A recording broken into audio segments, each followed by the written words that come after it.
I Prevail Subs for supplements that will give you the results you've always wanted. www.i-prevailsubs.com. T2 Rise, a weight loss product that increases metabolic rate and accelerates fat oxidation for optimal weight loss. Rogue PW is a tremendous pre-workout that gives you the energy and mind-muscle connection to tackle those weights. Amped Up is a natural testosterone booster. It's a unique blend that will naturally enhance your body's muscle mass and reduce fat. Forge Pump creates massive blood flow and hydration for a great pump in the gym.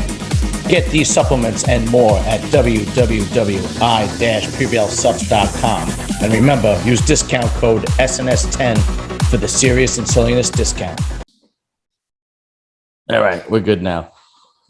So yesterday I interviewed Carlos Thomas. And Carlos Thomas Jr., the kid is like smart. Like he's got a master's degree in communications. Right. And he's got an undergrad.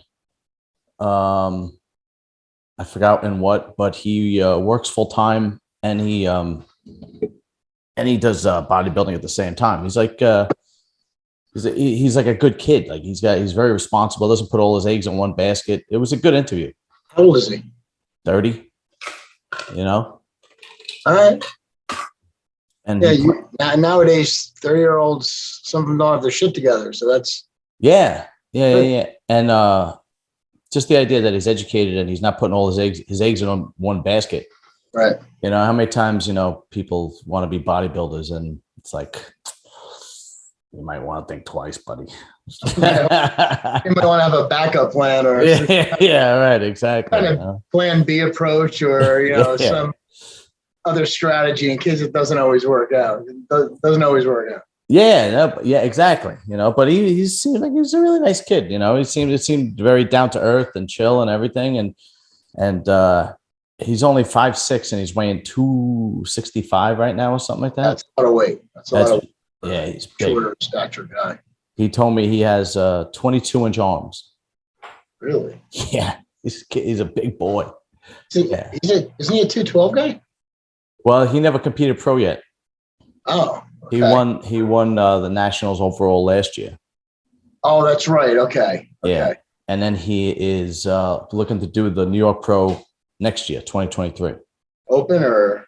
I think open. I don't know how you're going to get down to 220. He turned pro, I believe, as a heavyweight, right? Or he turned pro.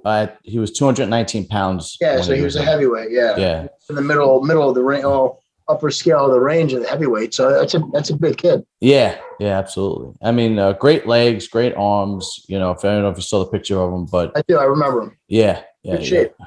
Yeah. Good future. Yeah, that's what I said. There's a guy, right, who actually is genetically inclined, right, and can probably do well as a pro bodybuilder, and still has an exit strategy. Right. Yeah. And that says a lot about the person. Does a lot, yeah. Because how many guys have we known, or you specifically, where they just they put all their eggs in one basket. They want to be a bodybuilder, and a lot of them. Yeah, and it's like, man, and it's just they become online coaches, and that's about it. Yeah, it's unbelievable. Or an OnlyFans page or whatever. Yeah, whatever these guys are doing. God bless them. The OnlyFans page, like, I had a friend. I'm not going to say his name, but he didn't. It was before OnlyFans. It was like the dark web. I don't know what website it was, but he used to, do the whole thing, gay for pay and the whole shit and blah blah blah blah, and be like, all right, dude, do what you want. I don't know. But it's a interesting world to get wrapped up in that, and then you have, and I think we talked about it on another one, that you either did that or you sold drugs, and yeah. It's both of them are interesting worlds. Oh, there he is. He's here. Look at this.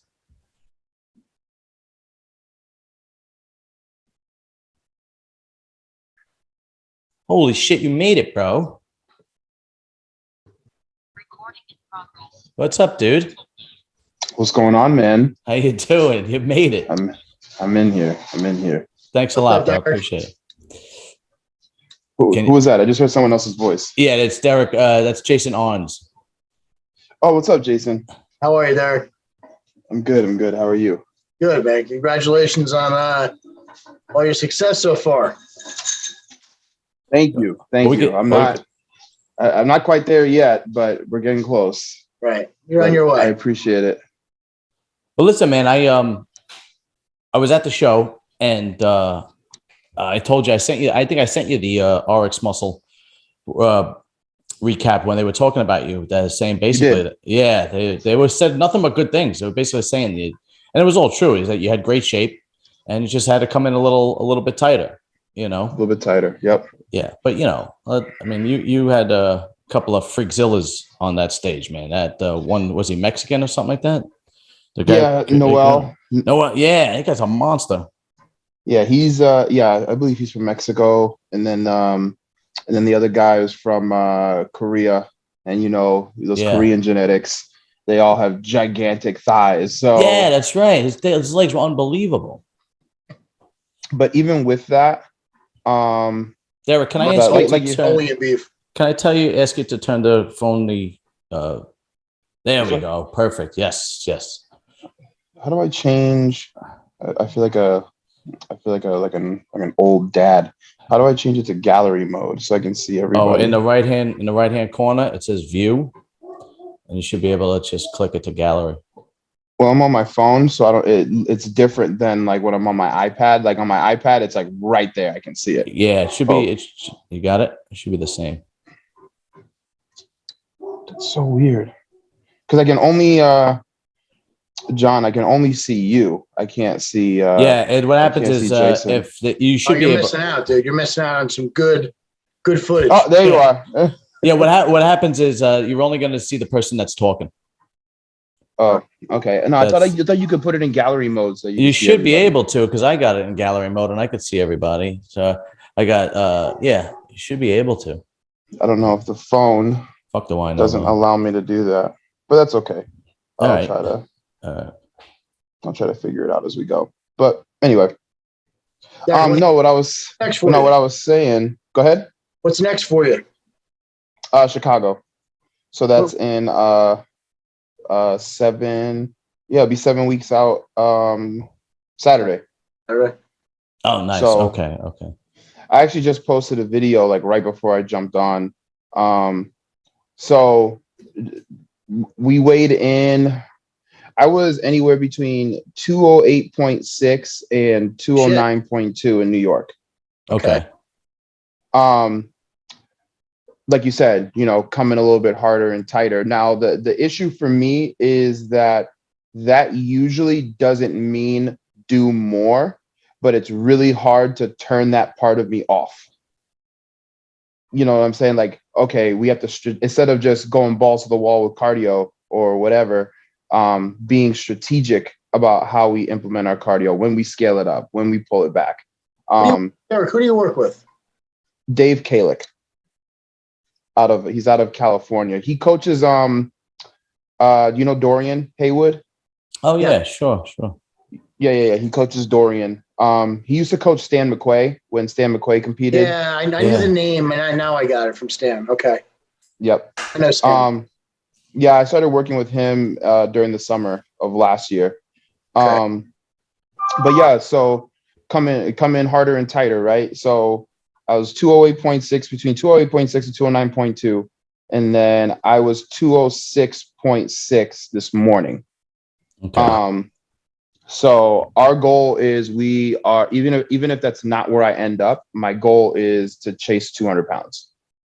Oh, okay. And just be ripped. I don't care about anything else, but just, I want to be fucking peeled to the bone. Well, you don't have any real gaps in your physique. I mean, you have a small waist, great V taper, flaring quads. I mean, you don't, your rear double body is great. I mean, you don't really, your shape is really good. So, I mean, I'm no, Arntz knows better than me, but sounds like you got a good game plan.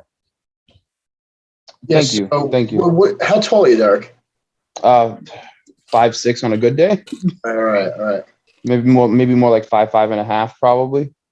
Gotcha. I'm trying to look at your pictures now as we speak. I don't. Hold on. I don't see you on Instagram. Are you on Instagram? Yeah, he's Weapon X _, IFBB Pro. Weapon X. I saw it. Weapon X. I like that.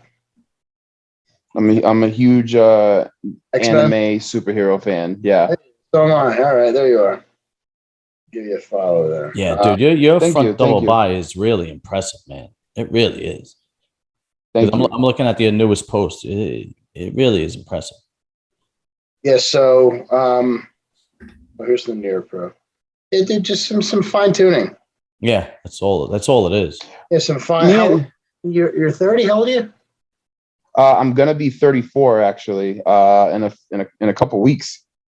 So you're in your prime, dude. You have time. You could build some more muscle. You could build some more muscle tissue. You could mature a little more. But yeah, dude. Good overall look. Good balance. Really nothing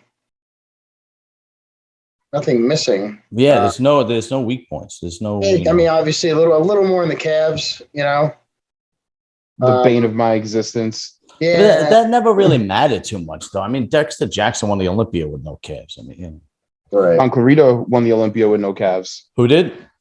Clarita. Oh, that's right. Yeah. Right. Yeah. His are big, but very high, very very high calves. Yeah, it's a black person thing. We all have high calves. That's what I've always heard that.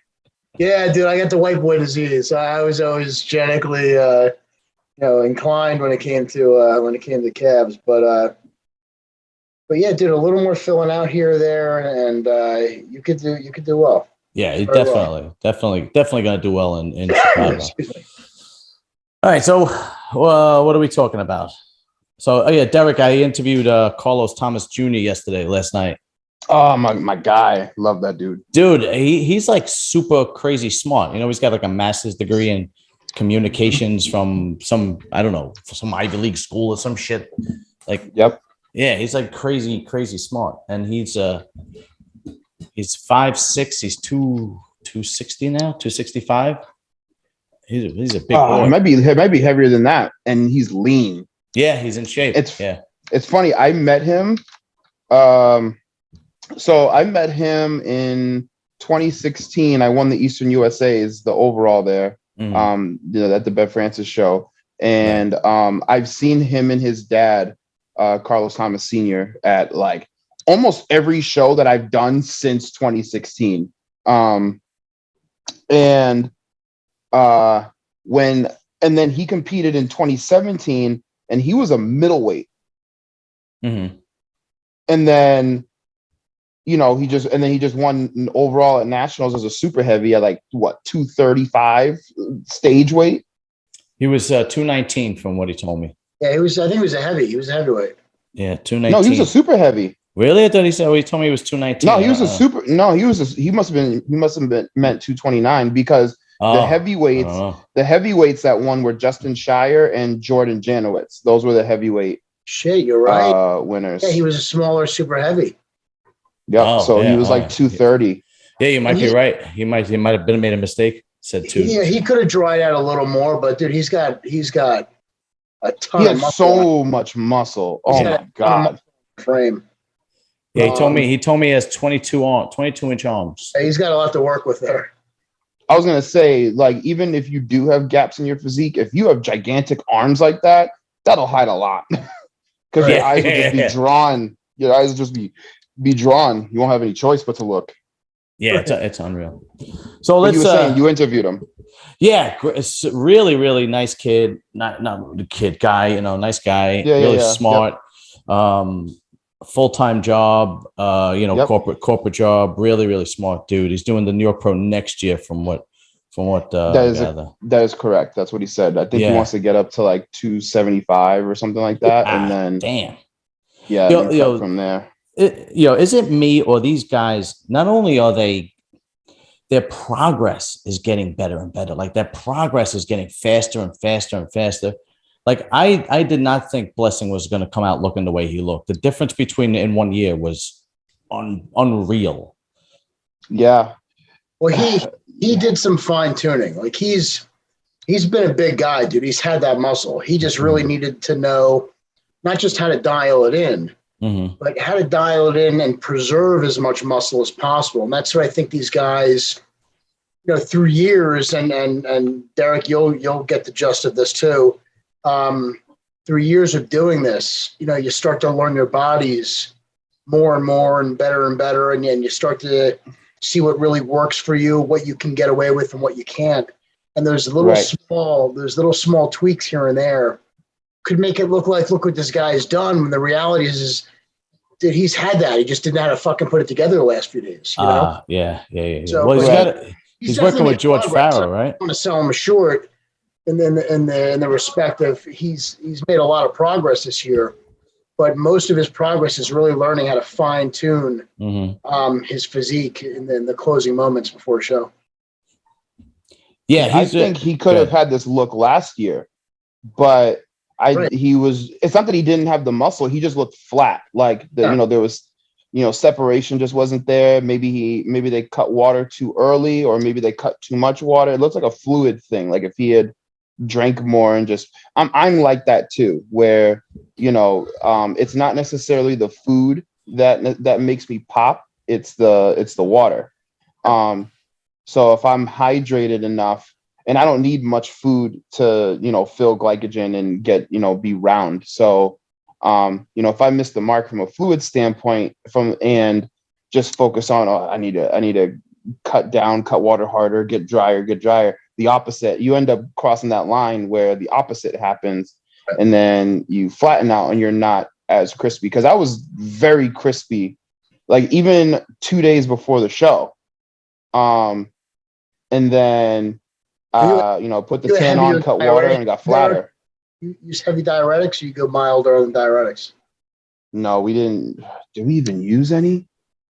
I think he had me do one, like a 12.5 of hydrochlorothiazide.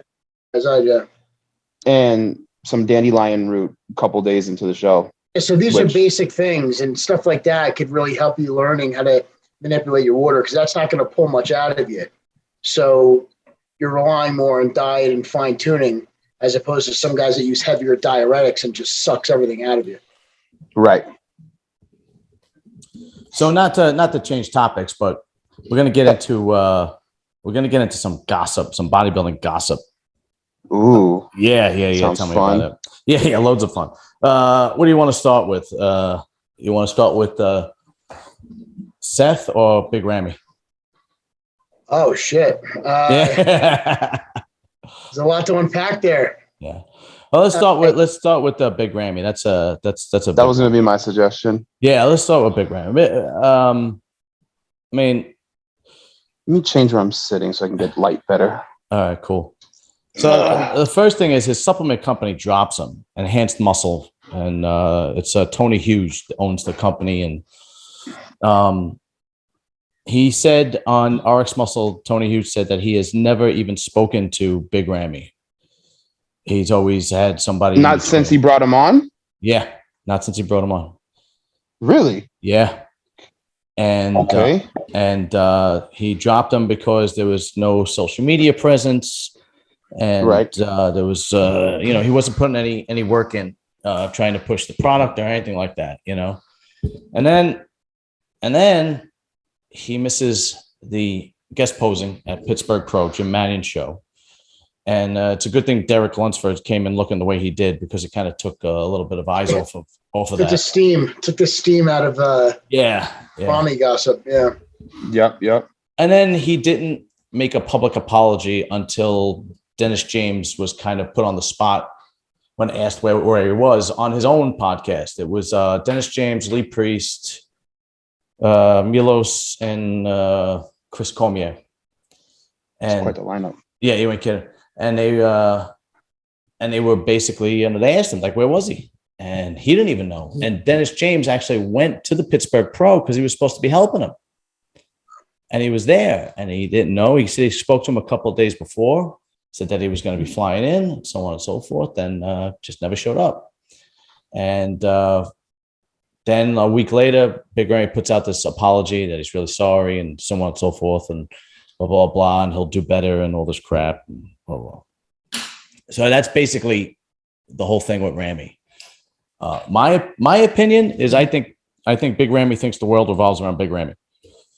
That's my opinion. There's a lot of that going around. And that could be said, for past generations of athletes, bodybuilders, and so forth. But none of them were this bad. No, none of them were this bad. I mean, people would complain about Phil Heath, but Phil Heath still showed up and did social media stuff and still showed up to guest posings and so on and so forth.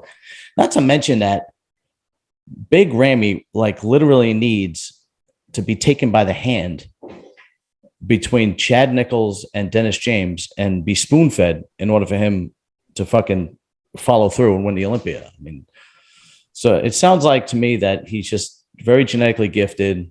And I don't know. God knows what possibly could have happened, but nothing couldn't have gone. I mean, you could have texted Jim Mannion and apologized. Well, look, he could have all the excuses in the world, right?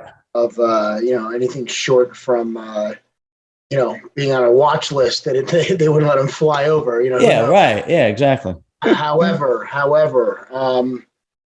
you're Mr. Olympia. You're being paid, or you're under contract to make an appearance. You make a fucking phone call, or you let people know. Dude, it's just like you calling out a sick at work, dude. You just don't show up for work. You got to let people know. And sometimes the higher up these people are, the more they think they have carte blanche, where these rules don't necessarily apply to them. Now, I don't know. I don't really know all the underlying circumstances. He could have,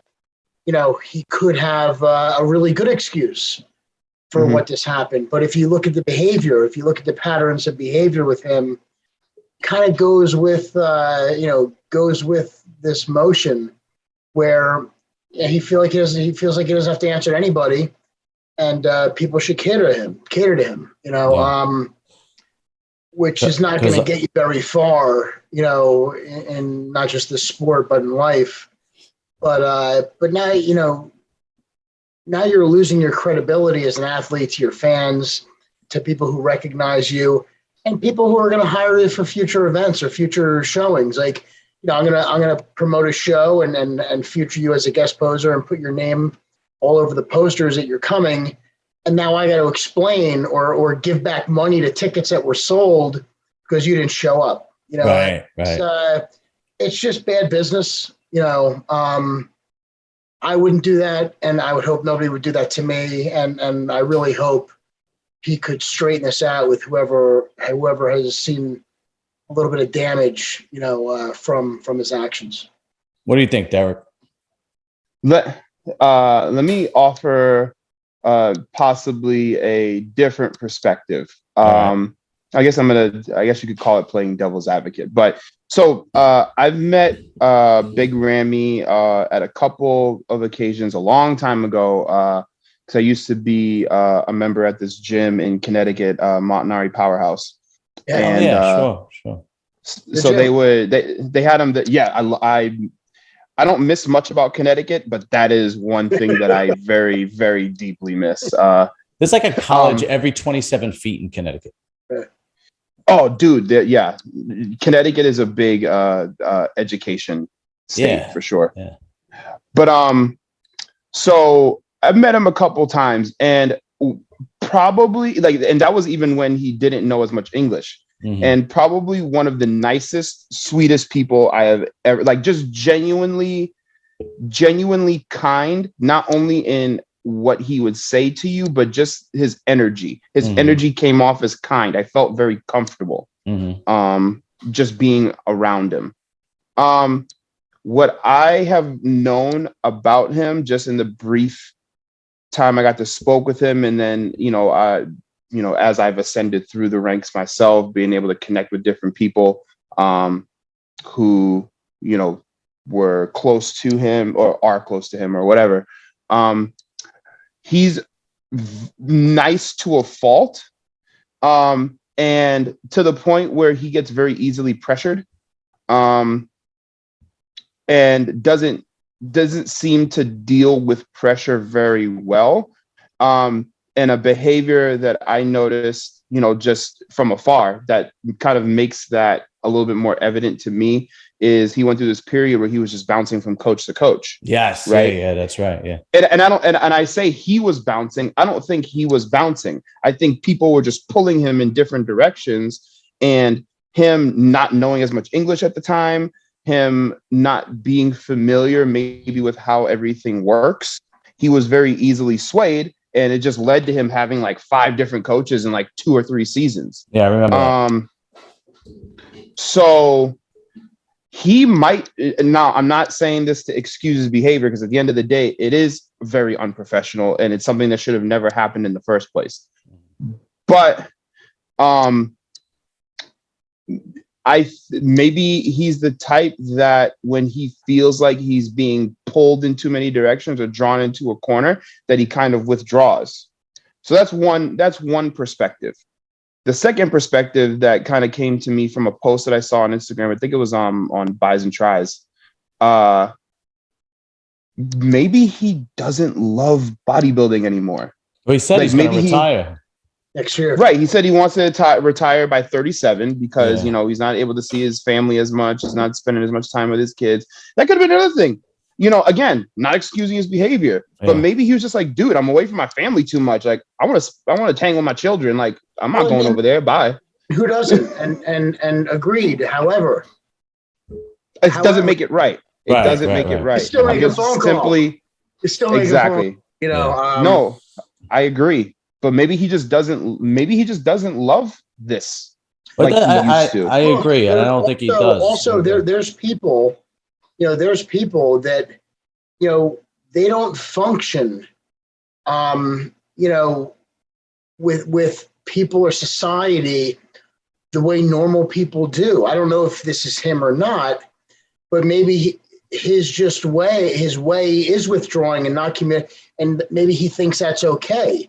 And maybe he's never been reprimanded for that before, and realize it's like somebody who has different types of learning behavior or dissociative learning behaviors where they really don't know what's right or wrong. They just know what they feel in that moment. And he might not have been doing it because he was thinking it was wrong or there's going to be ramifications. And like I said, maybe he's never been called out on those ramifications before. But hopefully, this is a learning experience for him, and it doesn't cost him a place. Mr. Olympia? Yeah. Like that's, you got to think. There's guys that are just socially awkward, or guys that just don't see things the way everybody else does. I don't think he did this intentionally or to be there is a maliciousness behind it. I don't think it was a malicious act. Dude, maybe that's just him, and he's just, awkward when it comes to these types of behaviors, and maybe he doesn't know any better.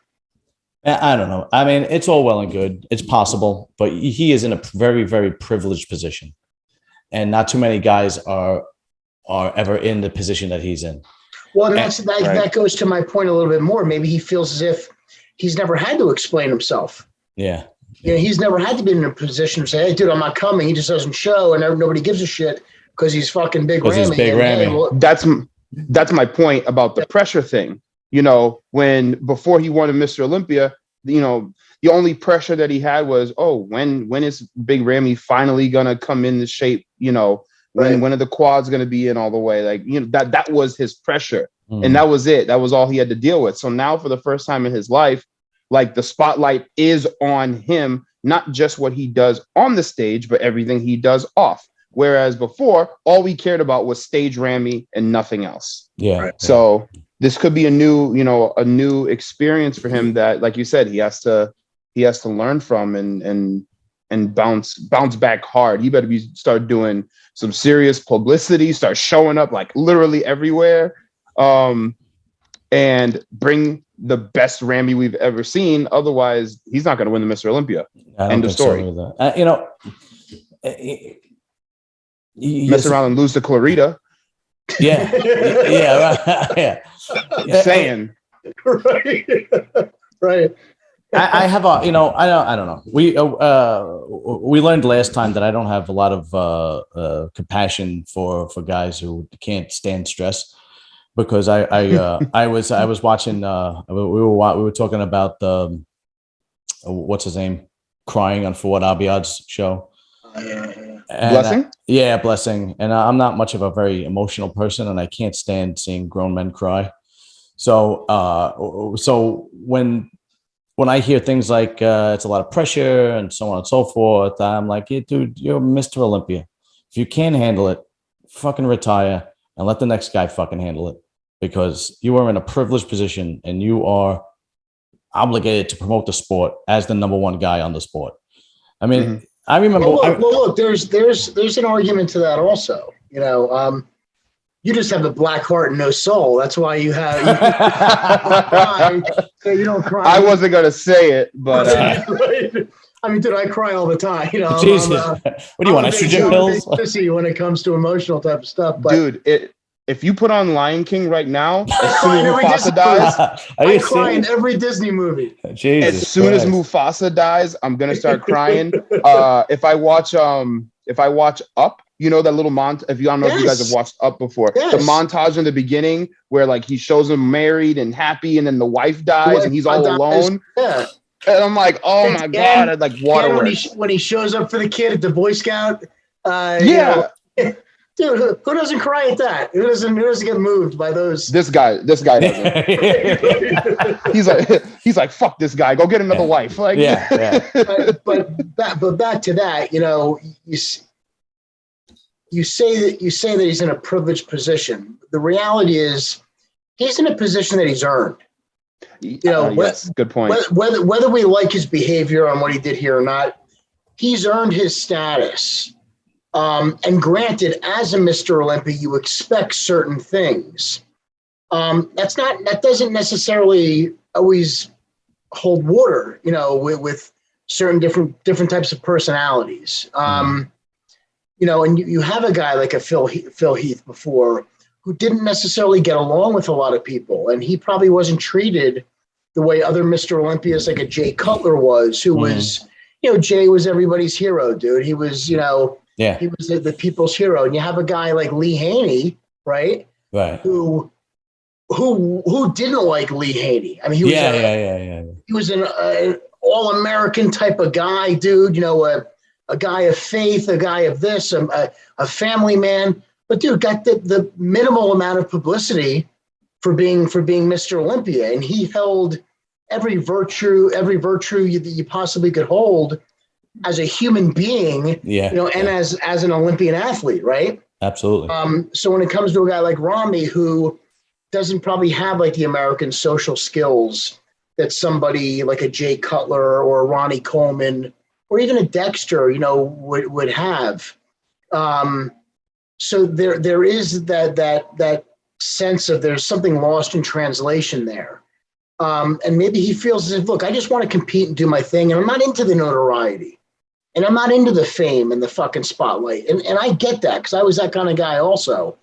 But, if you want to carry that crown, if you want to hold the weight of that crown for an extended period of time and reap the benefits of what a real Mr. Olympia could get from this title and this sport in the short time that you carry that crown, you got to act a little different. And maybe he just doesn't give a shit.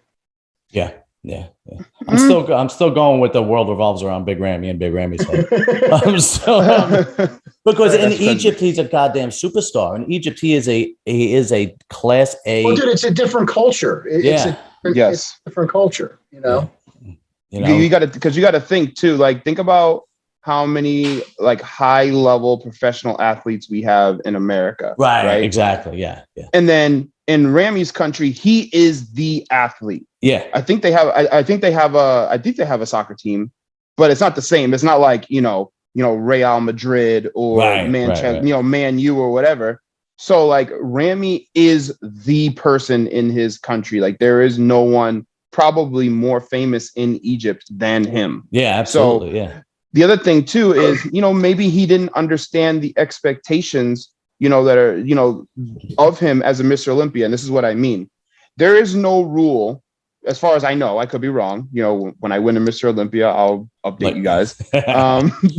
But as far as I know, there is no rule that says that you have to make these, you know, X number of appearances at Y places every year, and you have to talk about bodybuilding, and you have to do this and you have to do that. As far as I know, now that there aren't any Weider or AMI contracts anymore, there is no rules or stipulations. And even in that case, the only rules were if you were under contract by those companies. So even if you were a top level Olympian and you didn't have one of those contracts, you were not obligated to do those things. That's part one. Part two, look at coming back to other sports, you know, Tom Brady wins the Super Bowl. We don't expect him to tour the country talking about football. He goes into off season. He spends months with his wife and kids, and then he goes back to work. And that's it, you know, and then, you know, people will probably bring him on ESPN or whatever, but that's the extent of his obligations as far as the NFL is concerned. So maybe Ramy. You touched on two really good points.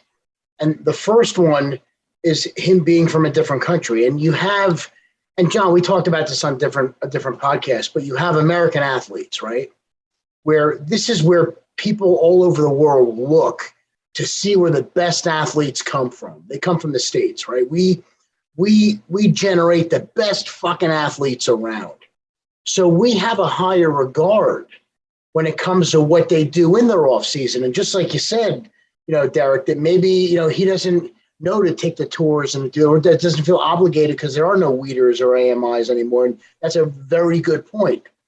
And he's not that good on social media. So that kind of would lean to that argument that maybe that's just not in him or doesn't know any better, or he's not an American who's hit with American standards and has to fucking please the world or get 1 million views on TikTok because now they're Mr. Olympia.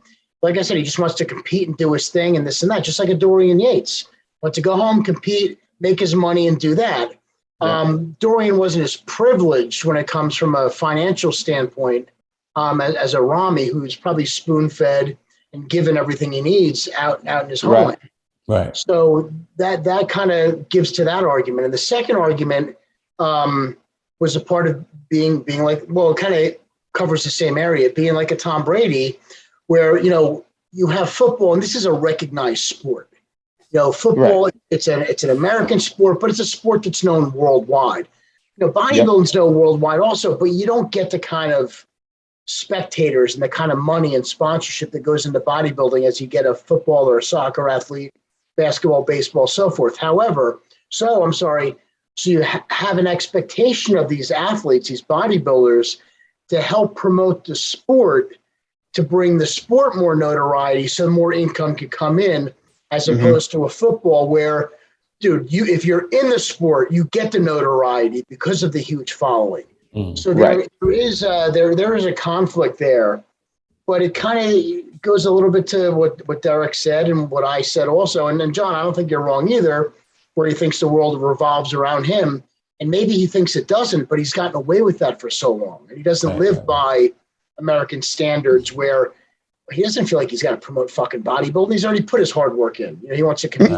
He won. He's done the promoting. Right. Yeah. He won it. But however, you still have an obligation. You got to show up. You know, at the end of the day, we can't get around that. You know, you can get around the social media. You can get around the fact that he doesn't like making appearances. You can get around the fact where he just trains and goes home and competes and goes home. But when you have a contractual obligation to be somewhere where the president of the fucking IFBB, that's not a bridge you want to tear down, you know? I'm surprised he hasn't said anything yet publicly. Well, Jim Mannion, he's not the kind of guy that does it publicly. You know what I mean? Like, I'm sure Ramy knows he's not fucking happy, dude. Like, and he probably doesn't need Jim Mannion to tell him that. But dude, these are real guys. These are guys in the industry, you know, that you don't want these guys on your bad side, dude. And even if it's judged fairly, even if he gets a fair shake, it's still subjective. That's right. It could be in the back of their heads. You know what? To me, he just doesn't look good. You know, for whatever reason. it's close enough that I can kind of implant this idea in my brain about what he looks like, and that's what it is. But that also, that's the sport we deal with. Yeah. And when you know this going in, you don't fucking not show up to a Jim Magnet event when you're supposed to be there, you know? Yeah, especially, and you know, a lot of people don't. Brandon Curry looked amazing last year. Yeah. So he's right there. Like he's nipping at his ankles again. He wants that number 2 spot. So if Brandon Curry comes in looking the way he did last year, and the guy's like timeless for some reason, he gets better every year. I might just give it to him. I mean, you could have made an argument that he should have won last year. He looked phenomenal. I felt like he should have won last year, and Hadi should have been second. That's my opinion. Hadi should have won. Hadi's another guy that's like nipping at his heels, man. I thought Brandon looked good. I do think he's done great for his age. He's not a Dexter. You know, he's not an Albert Beckles from my time. You know what I mean? Before my time. Beckles. Remember him? You know, Derek? No. I've studied. Well, I mean, I'm too young to have watched any of that in person. He was still doing it in his 50s, man. He was still winning the New York Prime, the Night of the Champions, and doing well at the Olympics. I know those bicep peaks when I see him. Like you can show me a picture of his bicep, and I know I'm looking at Albert Beckles. Right. So I don't know if he's there in terms of that. You know, he's definitely holding his own for his age. Yeah. I don't know if another year will be kind to him. We don't know, but you know, there's definitely some, you know, regression. You know, well, he's not going to age that much between the Arnold and the Olympia. So the Arnold is a pretty big indicator of what we're going to see. Well, he wasn't in the Arnold. What's it? William Bonac won the Arnold. We're talking about Brandon Curry, right? Yeah. Brandon Curry won the Arnold. No, what are you talking about? Bonac won the Arnold. No, Bonac placed second at the Arnold, and then he went to Boston.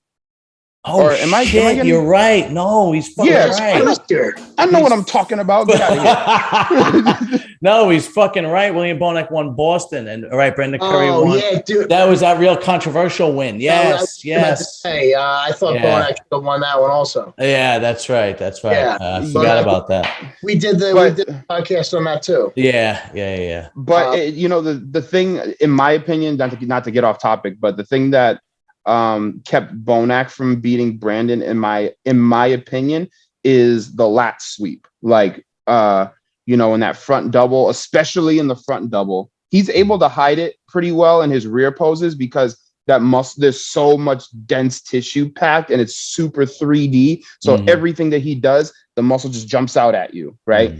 But in the front shots, he's not. His lats don't have that kind of meat for some reason. But then when you look at Brandon right next to him, it's like tiny ass waist, and then just like the lats are doing their own thing, and it's really hard to ignore that. I mean, yeah, Bonac has those giant glutes, but then on the side shots, his hamstring doesn't pop as much. Whereas Brandon, when you see Brandon from the side, you're like, holy shit. Like, he hits a side chest or a side tricep, you're like, he's won the show. Like, that's it. It's a done deal. Send everybody home. They were talking about Bonac's gyno as a problem. I didn't notice any gyno. What caused him to lose. I remember. Yeah. I remember it being that bad also. Yeah, I don't remember being. Brandon, I feel as if he has a little bit of a glaze over him. Yeah. That he just can't get rid of for some reason. But maybe an extra 2 pounds of drying out, 2-3 pounds of drying, 5 pounds of drying out would do the trick. And that would make everything pop even more on him. Everything's there. I think his legs are starting to lose a little bit from a sweep point of view, density point of view. Back, waist is tiny. His back is thick. His arms look great, round. That chest is like super massive. Dude, I mean, he's got everything else. Yeah, he's a class A bodybuilder. There's no question about it. Yeah, he's. But again, adding another 6-8 months on to the last time he competed, will that time be kind to him, where his body responds the same way it does as it did previously, and it looked like the past two showings, his body wasn't fully cooperating with him. So we'll see if it gets better. He has 1 to 2 more Olympias in him, I think. I agree. I think he's I don't know, man. That's tough. Yeah. I'm wrong. Dude, I like Brandon. He's a good ambassador. I hope I'm wrong. Yeah. I mean, I think he's got, I don't think he's done yet. I think he's got the one left in the tank, but time isn't on his side.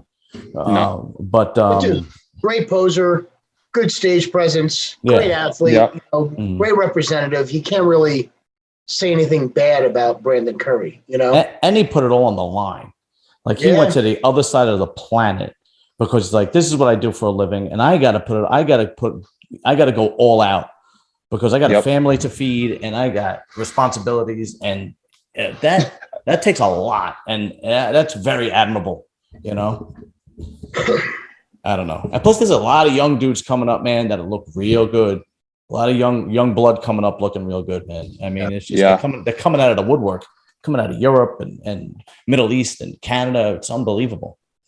Europe is putting out some very, very, very good bodybuilders like Presti, Muzi, Andrea Muzilla, obviously Hollingshed, and those guys, man. I like it. I like the proliferation, if you will, that is happening in the sport and how diverse it's becoming. Oh, love Samson. Samson Dowda is guys are phenomenal and an extremely nice person. Very, very nice person. Yeah, he's been on my podcast twice. So let's move on to the next topic. Next topic is, I know it's a little bit, we haven't touched on it, but it was Seth Feroce. Is that his name? Feroce. Close enough. Oh my God. Yeah. He's gonna get us banned. He's gonna block us. He comes out and says that steroids will kill you. But he says it when he's retired, So I like Seth. Good guy, great following, great physique. I would like him if he would come on my podcast. Then I would have nothing but good things to say about it. Oh my God! Maybe not after this. You're getting blocked, bro. So I saw that. I saw a majority of that interview with Nick Gilly. Okay. And I thought he had only put up a post on his Instagram. I didn't know he had done an interview and said it. Yeah, he did an interview with Nick Trigilli. Bodybuilding and bullshit, right? Oh God. So so he got some blood work done years ago, and his numbers were off the chart with certain things, made him nervous, stopped everything, cleaned out, blood work came back good, decided, hey, you know what, I could do this again, makes another run, doesn't compete during that run, right? Goes back on, gets his blood work done again, numbers are off the charts, and he gets worried for his health. And I get it with everybody dying and all the stuff that's been going on the past 2 years. Yeah.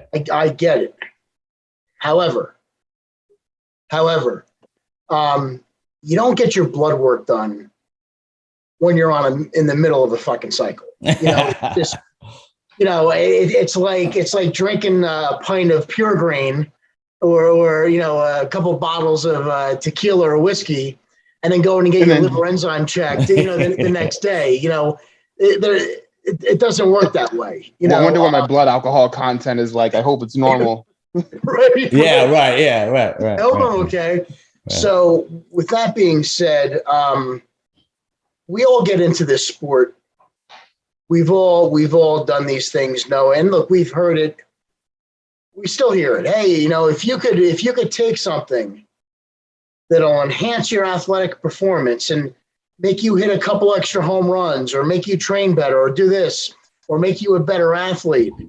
But it'll take 15 years off your life. Right. Would you do it? And to be honest, I don't know anybody that said no. Yeah. Right? Yeah. The majority of people everybody said yes. We all said yes until you have to deal with the back end of it. That's my problem with this. I gotcha. Okay. When everybody has to deal with the back end of it and they start having remorse, buyer's remorse.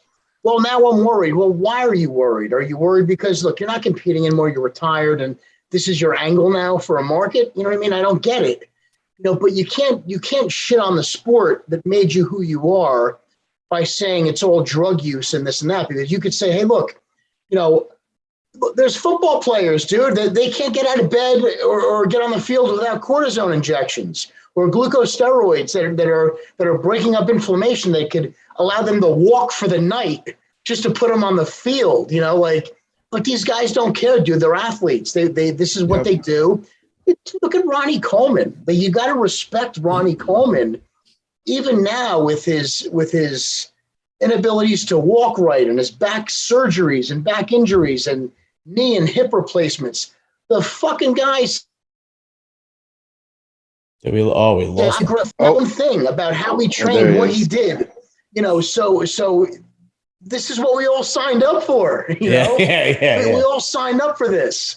So look, and there's a right way to do things and there's a wrong way to do things. And we've talked about it before. I took a lot of risks, when I was heavily in my career and my Olympia days and as an amateur and, all through my pro ranks, all through my pro career. But I did them the best way possible, knowing that one day I want to have kids. One day I'm going to be worried about my health. And hey, if I make it 5 years shorter, so be it. But I still want to be able to function, Right. So I would get my blood work done. I would make sure there was periods of time I came off, I cleaned out. That's when you get healthy. And when you get your blood work done and you realize, hey, you know what? I'm okay now. I didn't really do any damage. Long-term damage, you don't know yet. You won't know until down the road. But at least your blood panels are coming up clean. Your cholesterol levels are good. Your electrolytes are in balance. Do you have any kidney failure, or renal failure, any jaundice or any type of liver or heart discrepancies? These are things you do, when you want to do it. That's why we work with coaches. That's why we work with professionals. That's why we work with doctors, because if this is the shit we want to get into, and if this is what we want to do, we have to do that in the safest fucking way possible. And it seems like these guys, I hate to shit on the younger generation, Derik, but a lot of these guys, dude, it's like, I don't care, do whatever. And then they're hit with a consequence. Oh shit, I didn't know what I was doing. You got to know beforehand, and you can't be worried while you're in the fight. Look, if you want to back off because there's health issues and you don't want to compete anymore, but dude, he did that. But then he went back to it. He went back to it and didn't compete. Well, what are you taking all that shit for if you weren't competing? Mm-hmm. So that's my big argument is the buyer's remorse part of it. And even if he had health issues right before he came out, dude, he's looking good now, dude. He's doing functional training and CrossFit training. He does look, yeah. But dude, like that's what you do. I do functional training. I do the same thing now. I'm more of an athlete now. But that's the end game, Yeah. That's the end game. You get into like Ramy wants to retire at 37 before he starts having health issues. Right. If that's your plan, dude, good fucking plan. Right. You do what you got to do while you're in there and you get the fuck out. And dude, firemen, dude, you don't, now you have an office job. You did the fucking leg work, Right. You did the leg work when you could climb ladders and climb buildings and worry about falling through a 2-story or 3-story building. Now you're later in your career. I want a desk job, or I want to be a supervisor, or I want to be in charge of this rig, whatever. But that's what we do. If you're into this for the long term, that's what you do. Okay, Derik, you got the floor. You got to follow up with that. Okay. Well, I'm gonna do my best to offer multiple perspectives / points. So first of all, but coming back to the point of, we would all take this one specific thing, even if it would take 10 years off of our lives in order to make sure that we were the best, right? That is all to say, we don't know what is going to happen to us in the future, regardless of whether we said yes to the drug or no. My dad just had a liver transplant. We weren't sure if he was going to make it. Yeah, he's 70. He'll be 72 actually next week. Wow. And he didn't drink. I can recall every single time I've seen that man consume alcohol because it's happened that little. Didn't smoke, didn't take anabolics, like didn't do any of the things that you would normally think would lead to cirrhosis of the liver and ultimately liver cancer. The fact remains, it still happened to him. We weren't sure if he was going to make it to, be alive at our wedding. Wow. God, by the grace of God, he not only made it through all of that and all the treatments, made it through the surgery, and now he's home, right? Good. He's home and recovering. He has a bunch of medications to take, but he's a fucking fighter.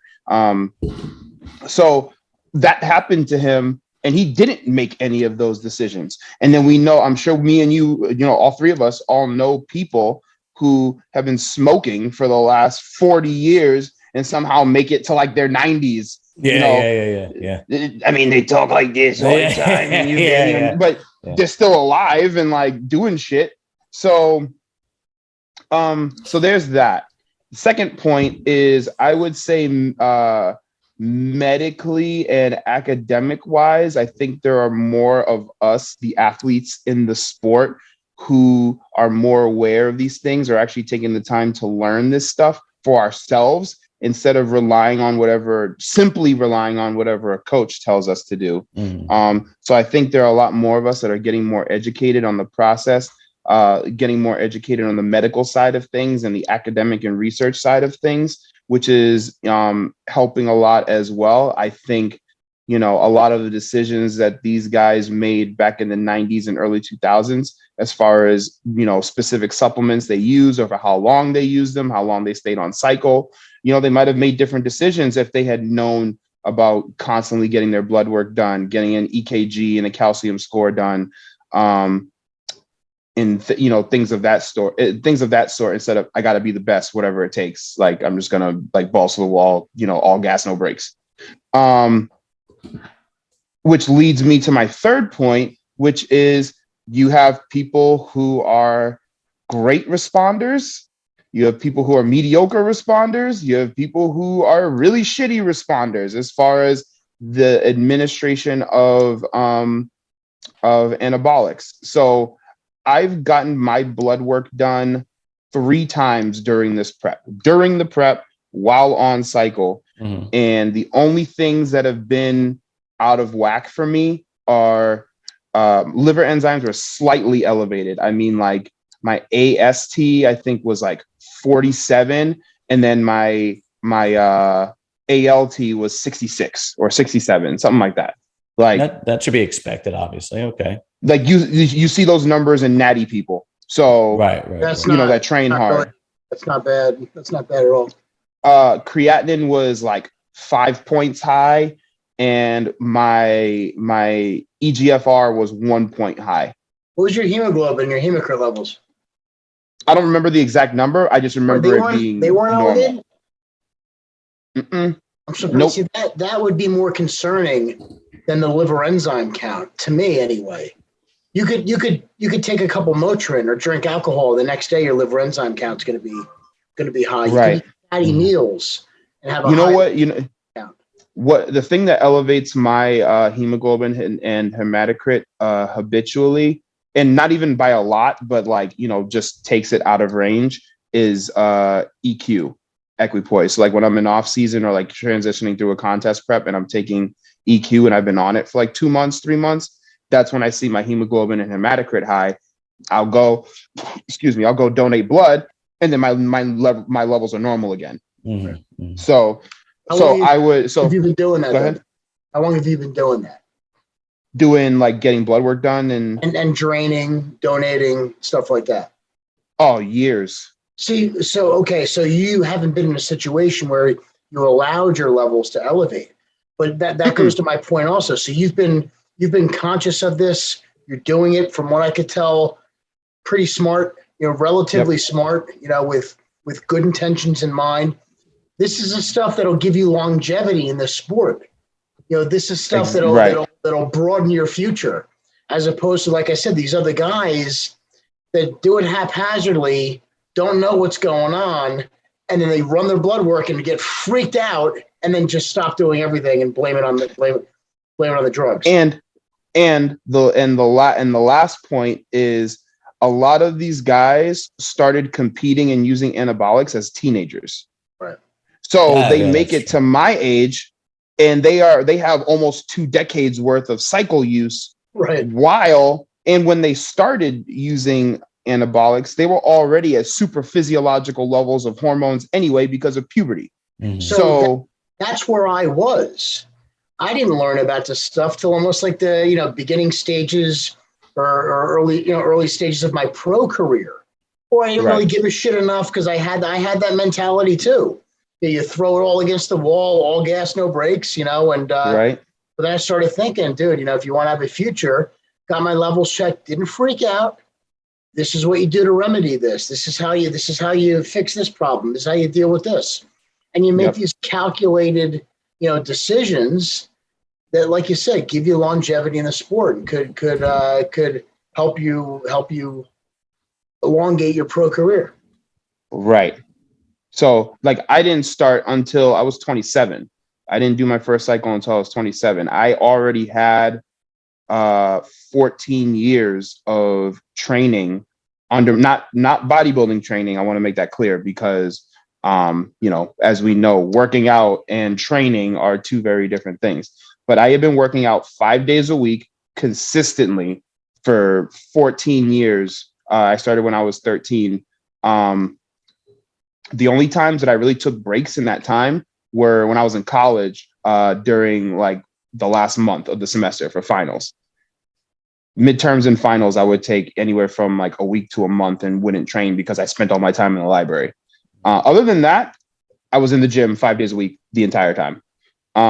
So if I could give a tip, it would be wait as long as humanly possible to start your first cycle. Make sure without a shadow of a doubt that you at least have done 1 or 2 shows, at least naturally. Keep going, guys. I gotta go to the bathroom. Keep going. Oh, okay. Number 1 or number 2? He's already gone. Wow, we don't need him. We're the hosts now. Right. So do 1 or 2 shows naturally. Get your body, learn your body. Well, not even just learn your body. Make sure without a shadow of a doubt that you have exhausted your natural potential. So like this freaking moth just tried to land on my nose. When I did my first cycle, I knew, and you know what? It was my 3rd show. I had actually placed 2nd in light heavies, and I looked at the guy that won, and it was like the gap between 1 and 2 was enormous. I could see it clear as day.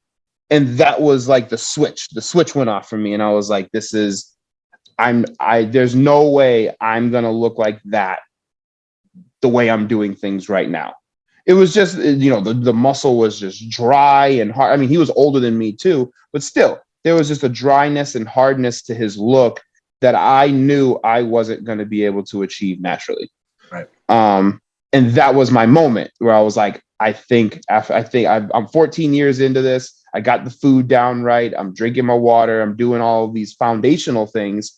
Now I think it's time. If I do this now, it'll enhance everything else, all these habits that I have already instilled.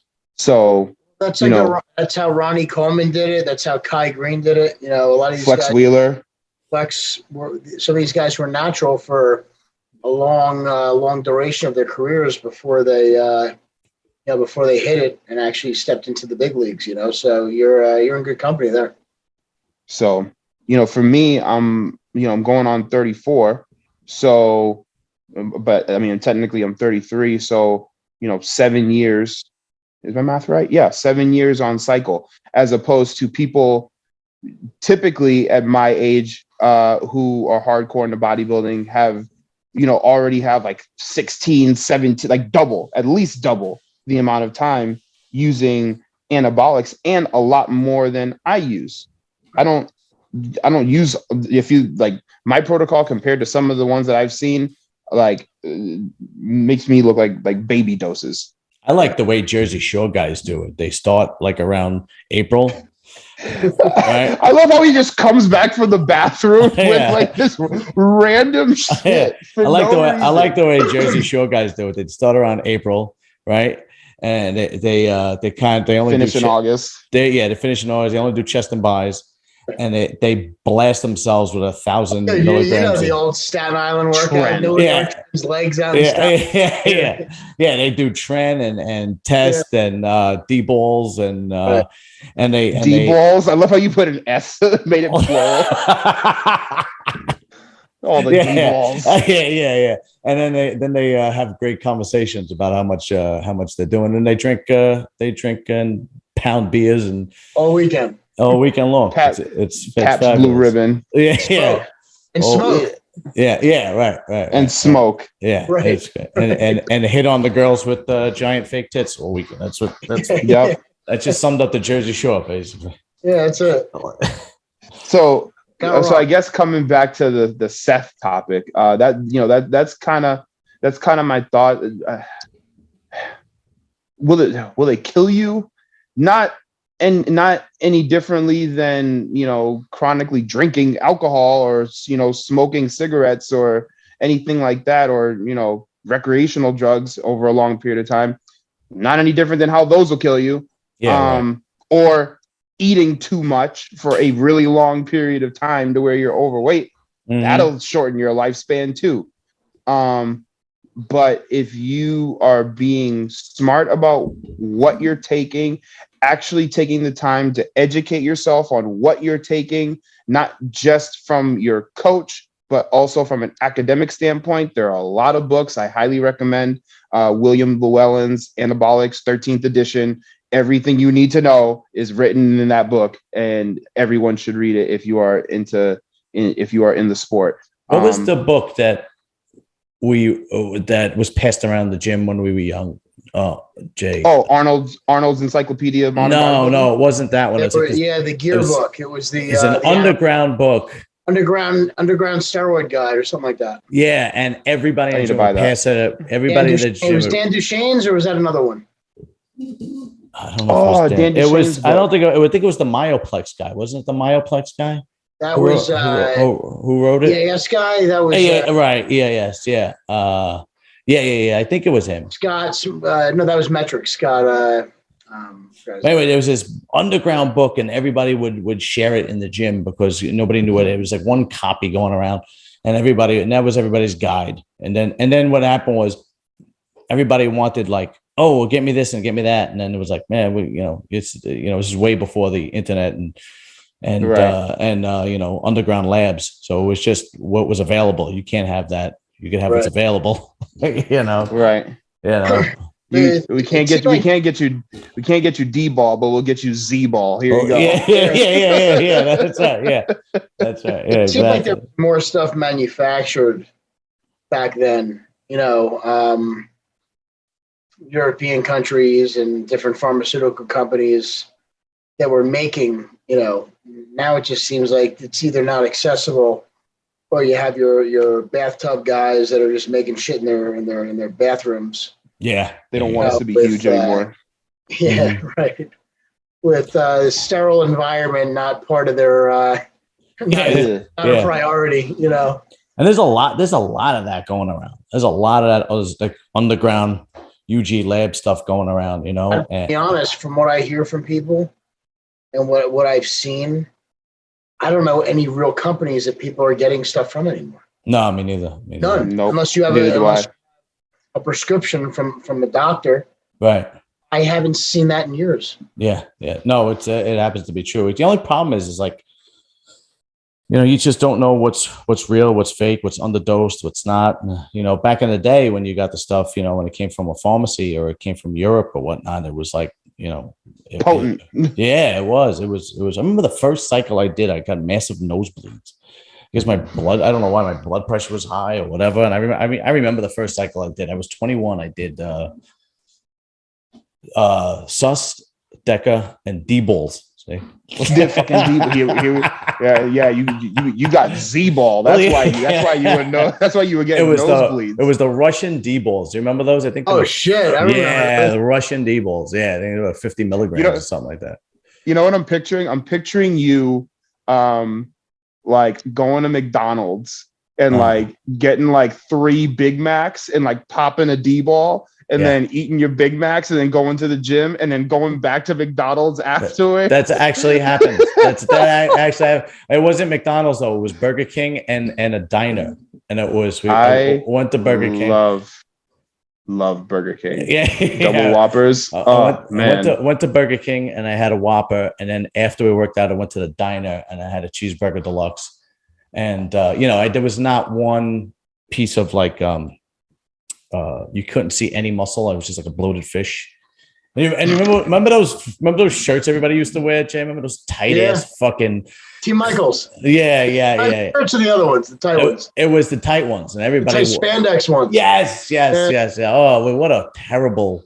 Those are the Guido club shirts. Yeah, that's right. You Italians used to wear the Italians. It was awful, dude. It was fucking awful. Horrible. What a terrible style that was. So I want to bring back? I want to bring back like the Randy Savage, like the cutoffs with like the strings that hang off the sleeves. Yeah, the Ultimate with the bandana. Warrior. Yeah, I want to bring that shit the Team Michael stuff and those baggy pants. Yeah, well, you know what? Gorilla wear. Yeah, Gorilla. What's his name? Still wears them. He's a younger dude too. He's in his late 30s. Doug Fouché. He competed in the Open at New York Pro. He still wears them when he works out. I don't know where he gets them, but he still wears. Yeah, he still wears them. Still rocks them. These are still in business. Find out. Yeah, I have no. Probably Amazon. Yeah, you're probably right. Yeah, I have no. Another factor back to Seth is Seth is a businessman, and obviously he saw an angle developing in bodybuilding where he built his following, and he was still taking the stuff and still maintaining the look even though he never competed. And, that built his platform, and that's why he's with Axe and Sledge and then does what he does for them and why they pay him, whatever they pay him to be a representative of Axe and Sledge. I thought he owned Axe and Sledge. He doesn't know. He might have some shares in it. I don't know if he does or doesn't, but that's owned by a father and son. Okay. Yeah, Seth is just their athlete ambassador. He might have like the figurehead. Yeah. He's the face of it, obviously. So, you reach a point in business, and I know this from my company and other companies I've worked with, where if bodybuilding is your market, and you're looking to maximize sales and grow as a business, you have to expand. You have to expand your horizons a little bit. You could pull in that bodybuilding market. That's only going to get you so far, right? Mm-hmm. So I think he's already tackled that. And maybe this approach, this is just his approach to tapping into more of the mainstream and the CrossFit guys and the Tough Mudder guys. Where, I did this. I took all these drugs. It's not healthy. Look at me now. I could do functional training. I could train like an athlete. I could do CrossFit training. And this is what I do. And maybe it's a big marketing ploy. Who the fuck knows? Yeah, right. But to think that you're going to take all the shit you took and not care about it, and then I don't know. That sounds crazy for me, especially for Seth. And I know, like I said, I know Seth, and I like Seth, dude. Seth is a good guy. Seth is a good guy. So I think this might be more of a marketing type of thing than, hey, I saw the light. And good for you. Do no shit. You know what I mean? Come on. We know this. Thank you. Jay, are you having any guest poses at your show this year?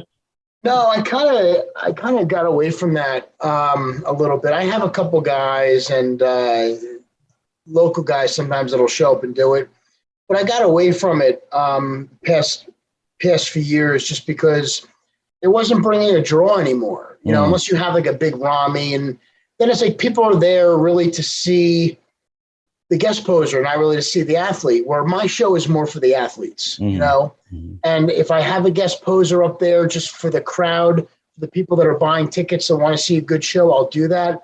But I don't promote the show as a show of a guest poser, just because these auditoriums nowadays only hold a certain amount of seats. Right. Sure. Be there for the families that come to support the athletes, that come to see the guys and girls that are competing that day.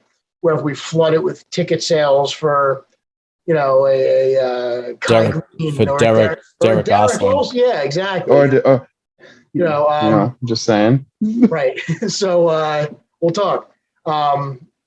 You know, I'd rather it be for that and have the guest poser there as part of the entertainment. Right. Something to give back to the people that are there enjoying the show. Mm-hmm. Mm-hmm. What's your show? Muscle Beach, MPC Muscle Beach. Oh, so you're in California? No, Jersey. Jersey. Oh, yeah, I should have guessed that from your accent. yeah. It's horrible. Is it? Yeah, my accent is horrible. Yours is, not mine. Yeah, no. You almost have no accent. My accent is fucking awful, man. It's unbelievable. I'm glad you don't smoke because oh my god, yeah. That's that's my brother. That is my oldest brother. It's unbelievable. It sounds like the Godfather is on the phone when I'm talking to him. Fucking Marty over here. Yeah. That's my brother. We'll get a pasta and a hoagie. That's my brother. That's it. Yeah. That's funny. I actually interviewed my mother. My mom is going to be 87 this weekend, and I actually good for her. God bless her. Thanks a lot, man. And if you go back early on when before I had any direction, not that I have direction now, but I actually interviewed my mother twice. And you want to hear a Brooklyn accent? Wow. It was unbelievable, but it was pretty good because she talked about like the Brooklyn Dodgers and what it was like growing up back then and so on and so forth. It was actually turned out to be kind of neat, good. Actually. Yeah, it actually turned out to be pretty good. Yeah, different time. Anyway, the other thing I want to say is I tried watching Morbius last night. Did you guys watch that? I heard nothing about it. I have not watched it yet, but I also have not heard good things about it. I know, me too. I had heard terrible things about it, but Jared Leto was like such a good actor that I was like, I'll give it a shot. How was it? I only got through half of it. I fell asleep on the couch. That's yeah. Oh, so it was either boring. Oh, so it's not in theaters anymore. No, everything is on. I bought it on demand. But it had me interested, except that I don't know why I put it on so friggin' late. I don't know, but I right after, for some reason, I interviewed Carlos Thomas at like 8:30. And then I was downstairs about 10 o'clock, and I was like, "Oh, let me watch it." By 10:45, I was snoring. I heard Maverick was pretty good. The new Top Gun? Yeah, I don't know. I didn't see it. I don't know. I'm gonna see that one. I have this thing about when they remake old things that were really good. Like, yeah, I agree. It's not a remake. It's not a remake. Sequel. Yeah. It's a sequel, so yeah, same thing. Well, kind of, but they take the premise and they go into the future with it and see how things would be. But supposedly the story is actually pretty good, from what I heard. Really? Okay. Yeah, yeah, I agree, Derek. They banged up a lot of older movies. Oh my God, it's unbelievable. But if they remade, what was the movie I just had in my head? Damn it, it's gone. Oh. Independence Day, right? Like if they remade Independence Day, or like if they remade like Fifth Element, I wouldn't watch that shit. I don't want to see that. Did you see Fifth Element is a fucking classic. Yeah. You see the new Dune? Dune? I didn't even know they made a new one. Dude, it's there's a new one? Good. Really? Yeah, it's good. Yeah. Let me see. You need to play the game. The game is sick. Oh wait, which one? The one with Michael Douglas? Dude, I don't know. No, play the video game. The video game he's talking about. No, play the video game. Shit, dude, I'm too old for games. I don't do that. Oh, they're coming out with a sequel already, man. They're coming out with part 2. But the story of it is and Dune was around years ago, like in the 90s or 80s, whatever it was. Yeah, I remember. Dune is fucking good, dude. I'll give it a shot. It says Dune movie. Good story, and you can see where it's going. It's interesting. I'll check it out. I did watch the latest one that they put out. It was actually pretty decent, I will say. Trying to think of I have a lot of. Who doesn't like Zendaya? I'm trying to think of a movie I saw that was actually pretty good, because I've been watching garbage lately, to be honest with you. I spend a lot of time reading and occasionally playing video games. So I've been transitioning to shows, a lot of different shows, because the movies just aren't the same, man. They're horrible. Yeah, they're just. Did you see? There was like a meme, and it said a remake of Blazing Saddles, what it would be like now, and then it starts and then it goes to the end, and then they don't even touch that one now. Oh yeah, you couldn't even. Do you know that Richard Pryor was one of the writers on that movie? Really? Yeah, and Mel Gibson wanted him to play. I forgot the sheriff's name. Brooks. I'm sorry, Mel Gibson. Listen, Mel Brooks wanted him. Mel Gibson probably wouldn't have Richard Pryor. Absolutely not. Yeah. Well, Mel Brooks wanted Richard Pryor to be in the sheriff's spot, and Mel Brooks was a genius when it comes to those types of comedies. Yeah. And if you think about it, that would have been the first movie that him and Gene Wilder would have been in together if he would have did it. Right. And they couldn't. Mel Brooks couldn't get it done. The producers did not want Richard Pryor.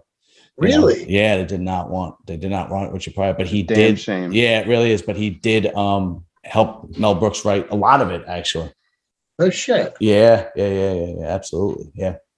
The last movie that I watched most recently that like I actually like clapped at the end was the new Batman. Dude, right? John did that movie. John did not like. I saw it 5-6 times already. Oh, geez. That's because John is a cold-hearted asshole. It's true. He probably watched John Wick, and then when they killed the dog, he's like, "Fuck that dog." Like, yeah. Yeah, right. When I watched the new Batman, I was like, I legitimately clapped at the end. I was like, that movie was fucking incredible. Like the only Batman that I like better was The Dark Knight. Yeah. Right. I thought it was okay. I didn't think it was fantastic. I thought it was a little long. And I thought they should have gave. I think they should have gave the Riddler a little bit more time, screen time. No, I thought it was good, dude. It leaves an opportunity for him down the road. Yeah, but it wasn't. One thing I didn't like was after they caught the Riddler and they got into blowing up the city with the floods, and that got a little kooky, but whatever. It wasn't hard. That part wasn't horrible, and it just kind of drug the movie out a little long. You know, right. 2.5 hours would have been great. You know, but dude, I can't wait for the sequel. I can't wait. I was really hoping they would get more into the Riddler. Like I was hoping it would be more like do you remember Silence of the Lambs with Buffalo Bill and they got behind like in his house and him, you know, having the people like, you know, I was thinking more if they would do something more of that angle with the Riddler, that it would be more intriguing. They did. They actually did touch on it. Yeah, but it wasn't really. He was from that orphanage and right. And not treated like a Bruce Wayne. That's why Bruce Wayne was a target, and him and his father. Mm-hmm. But no, they did touch on the backstory of him a little bit, which made him like a vengeance type guy, almost like a Batman. That's where he saw error in his ways and realized at the end that he's got to change his image into being more of a heroic type of vigilante than somebody who's just out for revenge, because he saw himself as no different than those Riddlers, you know, that were trying to terrorize the city. Right. Because Paul Dano is one hell of an actor. I don't know if you've seen him. I thought everybody did a great job, dude. I thought I agree. Awesome. I thought the Penguin was awesome. You know, I thought John, who played Turturro. Carmine, Turturro was. Dude, I even thought the kid, who I was not a fan of, as a new Batman, I thought he did a good job. Oh, yeah. Robert Pattinson. Yeah, Pattinson. I don't think it's trash. I thought it was decent. I thought it was a decent movie. I didn't think it was far from trash, dude. I thought it was. I didn't think it was. I just thought it was decent. Do you know what movie? I just remember the last movie I saw was Jackass, and the fourth one. Oh my! That sounds about right for you, John. That's more your speed. Yeah, and like Elf with Will Ferrell. I'm sure. Yeah. I'm not a big Will Ferrell fan. Like you can see one Will Ferrell movie, you've seen them all. You see Bad Times at the Old Royale, at the El Royale? The hell is that? Yeah, what is that? So I think it's what's the guy's name? I forgot his name. Who directed? Jason Arntz. That's the guy. Right. Dude, everybody's in it. You have the girl from what's that romantic book they made into a movie? The Notebook. No, the one where she hides stuff up her ass. She's in it. You have Jeff Bridges in it. You have just a list of Thor's in it. He plays a character in it. But if you want, it's a good 2 hour and 20-minute movie. What's it called again? Bad Times at the El Royale. Bad Times at the Old Royale. Oh, there it is. There it is. 2000. Royale. Yeah, I got you. Okay. Dude, great fucking movie. And they get into the backstory of every character. I'll give it a shot because it does have a good cast. It does. But you'll see my favorite character, and you'll see when you watch the movie, is the kid that works at the hotel. And you don't know why he's so banged up, but they get into it at the end. But amazing movie. They all do a great job, and the story just keeps you going. Like what actually happens in this one day.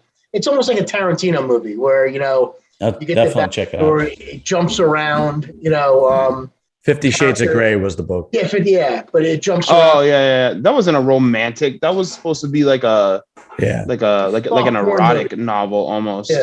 Yeah. I do that with my wife. I tell her to hide stuff and go, shove this up your ass. Yeah. I made a comment. This is gerbil. I made a poor comment this weekend at one of my daughter's soccer tournaments. And the funny thing is, I look like an asshole, So this lady had a bracelet on, and they were these nice beads. And one of the other mothers said, "Oh, I like your bracelet. Those are really nice beads." I said, "Yeah, it came from the Adam and Eve collection." And the other lady starts cracking up, and the lady that had the beads, she didn't know what I was talking about. Like she's like, "What are you talking about?" And the other lady saw, anal beads. They look like anal beads. They were wrapped around her wrist. Oh shit! It was jewelry. It was a decorative, jewelry. But clearly, a joke in poor taste. Just rip them right out. Yeah, right. Gross. Sorry, Derek. Sorry. Oh shit! My young virgin ears. Yeah, piercing your virgin ears.